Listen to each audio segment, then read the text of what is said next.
Hi everybody, it's Reaper.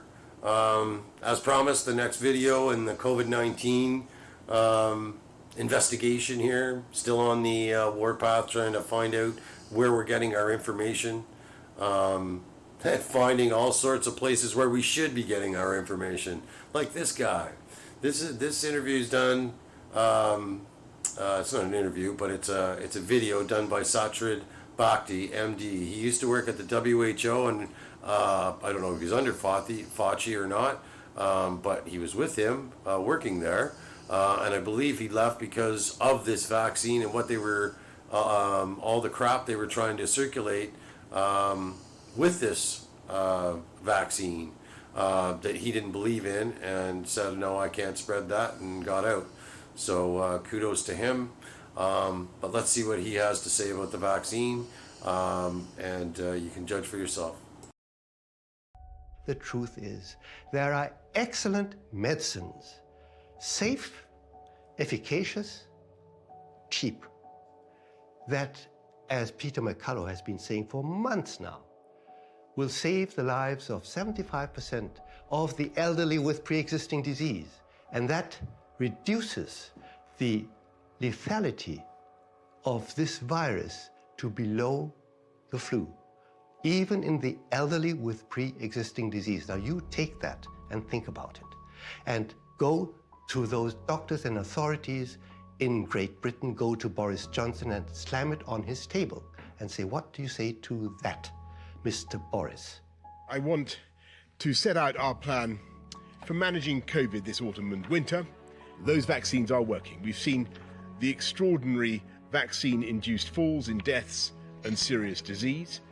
I mean, if the BBC really has the brazenness saying, no, this is rare, and that guy who just dropped dead, he dropped dead because some other bug came around and killed him, but it just happened. This happens, in life. Oh, but if this guy has a positive PCR test, although we all know that this PCR test is lying 90% of the times, the BBC says, oh, another case of the variant coming up. We have to keep this vaccine madness going, and you believe it. We're now motoring ahead with the booster program, a third dose 6 months after your second dose. And so that's going to mean we're going to be building even higher walls of immunization, of vaccine protection. There are literally 5 million more people who could get a vaccination and who haven't yet done so.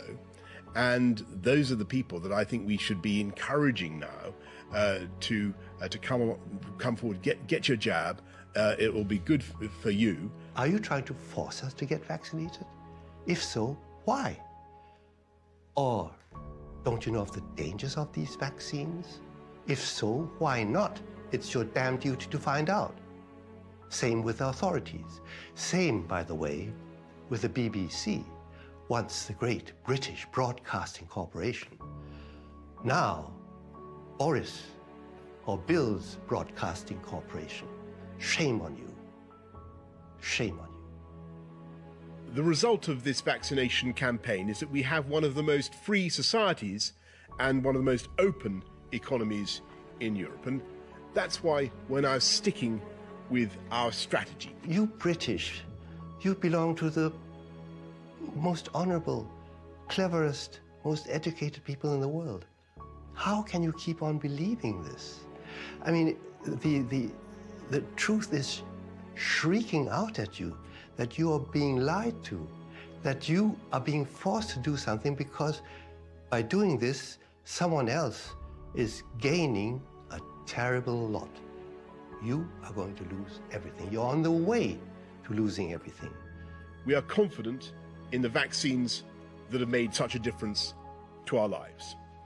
And we're now intensifying that effort, offering jabs to 12 to 15-year-olds on the advice of the chief medical officers who've given that advice based on the health, well-being, and educational prospects of the children themselves.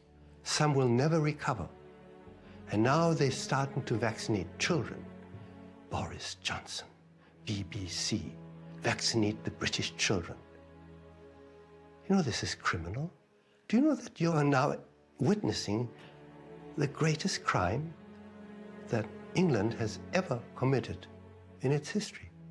Because what they're doing now, they're doing to their own people, whereby the knowledge is there that should stop them.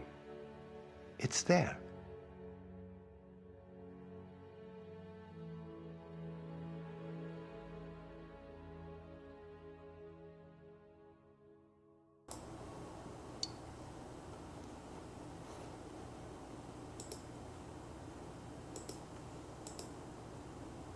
There you have it, folks.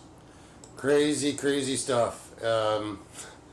There's another guy, very qualified, saying the same stuff. Like, when are we going to stop and start to listen to these guys that we listened to before, and all of a sudden they speak against the narrative, and the mainstream media turns them into conspiracy theorists, just like Dr. Robert Malone. How does that happen? It happens because we let it happen. It happens because we let it. That's why. Because we let it happen. Anyway, folks, I'll be coming out with a couple more videos that will just thoroughly disgust you. You won't believe it, and I don't believe it either. Be good to yourself, be good to each other. We'll see you on the flip side.